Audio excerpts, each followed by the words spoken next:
Okay, this is the fourth video lesson for systems of linear equations, focusing specifically on a word problem this time. So I'm going to go ahead and follow my directions off to the side. I want to find all the numbers that are given, so find all the information that seems to be important. What I tend to look for are totals.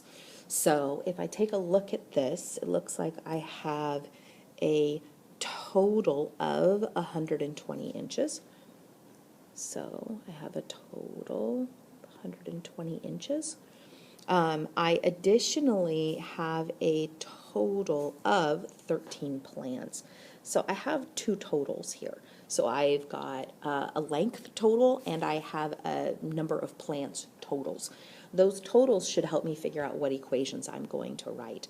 So if I take a look at this, it looks like I have broccoli and pea plants. So I know that each broccoli plant, so I'm going to leave some space here. I kind of like to write my equations first and then I go back and identify my variables. It looks like each broccoli plant needs 12 inches. For every broccoli plant, I'm going to need 12 inches. Additionally, I'm also going to be planting some pea plants.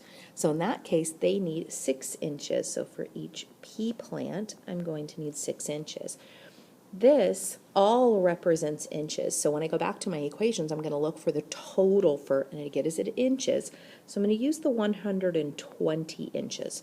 So this is my inches equation. Now, I also had a total of 13, and that had to do with plants themselves. Well, if you take a look at the question itself, there are only two different types of plants. There's going to be broccoli plants and there's going to be pea plants. So if I take all of my broccoli plants and all of my pea plants and I kind of put them all together, I'm going to have a total of 13 plants.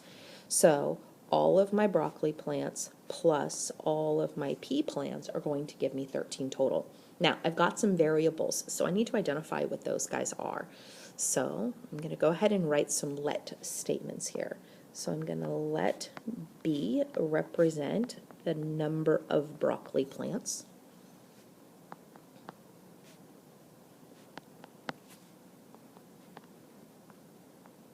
So whenever you're going to use variables in a context of a question, you want to make sure that you identify what those variables are. So I'm going to let P equal the number of pea plants. Okay, now I take a look at the system of equations that I have, and I have to decide if I want to do substitution or elimination. I like that it's stacked up, so I'm going to go ahead and just do elimination. So based off of the video that we did previously, I need to make sure that my like terms are all stacked up, so B's, P's, equals, and constants, which they are. I want to be able to add straight down to be able to get one of my variables to disappear. Unfortunately, if I add straight down right now, nobody disappears. So I'm going to choose the variable that I want to eliminate. In this case, all of the signs match, everything's positive, so that doesn't really help me. I'm just going to look for something that I'm going to multiply, but I don't want to multiply by the biggest number. I want to try to multiply by the smallest number. So if I take a look at this, I think that the smaller number in here is going to be for the pea plants.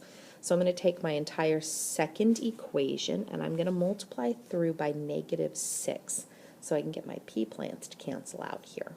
All right, so let's go ahead and multiply through. So that gives me a -6b minus 6p, when we go all the way through, equals -78. Last thing, or next thing I'm going to do is going to drop down my original equation, the first one that I didn't multiply by, just because I want them to still be stacked up and I want to be able to easily see when I add straight down what happens. Okay, my pea plants go away, so that's good. That was what I was planning. If I add my 12b and my -6b together, that's going to give me 6b. Then if I add my 120 and my -78, that's going to give me a positive 42. Okay, everybody disappeared except for the b. All right, let's go ahead and solve for b. I believe dividing by 6 is going to give me 7. Now go back up to the original equation. Choose the equation that you prefer. I like the second one, just because it didn't have any coefficients, the numbers are smaller, less opportunity for me to make mistakes. So I'm just going to go ahead and use the equation b plus p is equal to 13. Go ahead and plug in b, so I can solve for p minus the 7, and it looks like p is going to be equal to 6. All right, last thing, since this is a word problem, if your question starts in words, you want to make sure that you answer in words. So I'm not going to necessarily write a point. actually going to write a sentence here. And my question was, if you want a total of how many plants, how many of each plant can you have? All right, so I'm going to say I can have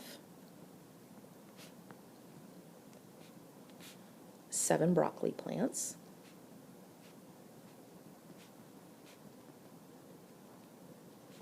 and 6 pea plants. And that answers my question.